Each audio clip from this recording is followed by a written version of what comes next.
ఒత్తిడి, ప్రయాస, కలత, జగడాలతో కూడుకున్న దశ కౌమార దశ అని నిర్వచించింది ఎవరు? Stanley hall.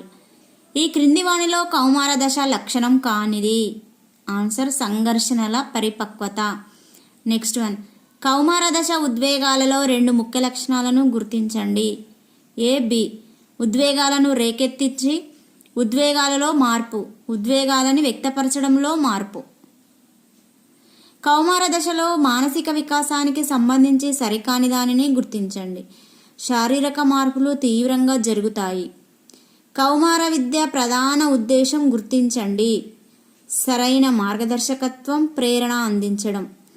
లైంగిక విద్య అనేది యువతలో సెక్స్ పట్ల ఆరోగ్యవంతమైన వైఖరులతో పాటు స్వయం నియంత్రణ, ఆత్మ సమర్పణ అలవాట్లను రూపొందించవలసిందిగా పేర్కొన్నది.